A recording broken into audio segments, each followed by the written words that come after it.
وہ صحابہ جنہوں نے اپنا مال و دولت، اپنی جان تک، اپنے بچے تک جو ہے وہ قربان کر دیے۔ میرے محترم دوستو، اگر ہم صحابہ رضی اللہ تعالی عنہ اجمعین کی سیرت کا مطالعہ کریں تو ہمیں یہ پتہ چلتا ہے کہ صحابہ نے کس طرح اپنا سب کچھ رسول اللہ صلی اللہ علیہ وسلم پر نچھاور کر دیا۔ اللہ اکبر! یہ ہے صحابہ کی سچی محبت جو ان کے دلوں کے اندر جاگزی ہو چکی تھی کہ پیارے نبی صلی اللہ علیہ وسلم اور محبوب نبی صلی اللہ علیہ وسلم کی سلامتی کی خاطر اپنی جان تک نچھاور کر دیتے تھے۔ رسول اللہ صلی اللہ علیہ وسلم کے اہل بیت مثلا تمام ازواج اور تمام اولاد رضی اللہ تعالی عنہ اجمعین کے ساتھ سچی عقیدت اور محبت رکھنا چاہیے۔ یہ بھی رسول اللہ صلی اللہ علیہ وسلم کی محبت ہے۔ صحابہ رضی اللہ تعالی عنہ اجمعین رسول اللہ صلی اللہ علیہ وسلم کے ساتھ سچی محبت کرنے والے تھے۔ ان کی نگاہوں میں رسول اللہ صلی اللہ علیہ وسلم کا دیدار اور صحبت دنیا اور دنیا کے سارے مال و متاع سے زیادہ قیمتی تھی۔ وہ رسول اللہ صلی اللہ علیہ وسلم پر جان مال نچھاور کرنے میں اپنی سعادت سمجھتے تھے۔ رسول اللہ صلی اللہ علیہ وسلم کی اتباع میں وہ ضرب المثل تھے۔ تائید سنت اور دفاع شریعت کی خاطر اپنی قیمتی جانوں کو قربان کرنے کے لیے وہ ہمہ وقت تیار رہتے تھے، مستعد رہتے تھے۔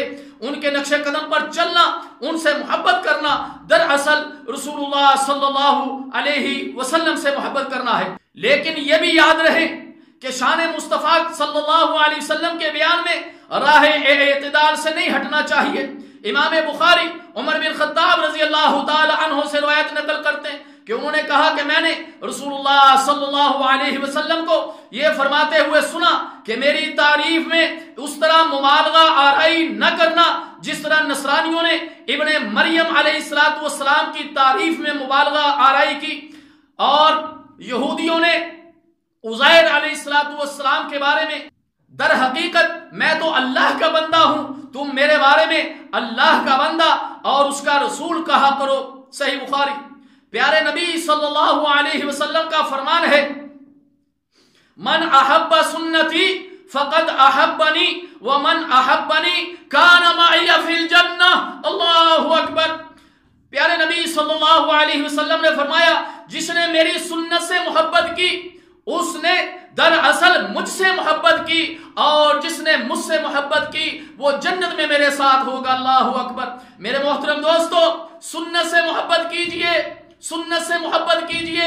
جس طرح آپ کی نماز تھی اس طرح نماز پڑھیے، جس طرح آپ کے روزے تھے اس طرح روزے رکھیے، جس طرح آپ کی خوشیاں غمیاں تھی اس طرح خوشیاں اور غمیاں کیجئے، پڑھیے، احادیث کا مطالعہ کیجئے، دیکھیے کہ ہمارے پیارے نبی صلی اللہ علیہ وسلم کی عبادات کیسی تھی، آپ کے لیل و نہار کیسے تھے، اپنی زندگیوں کو اس طرح لے کر آئیے۔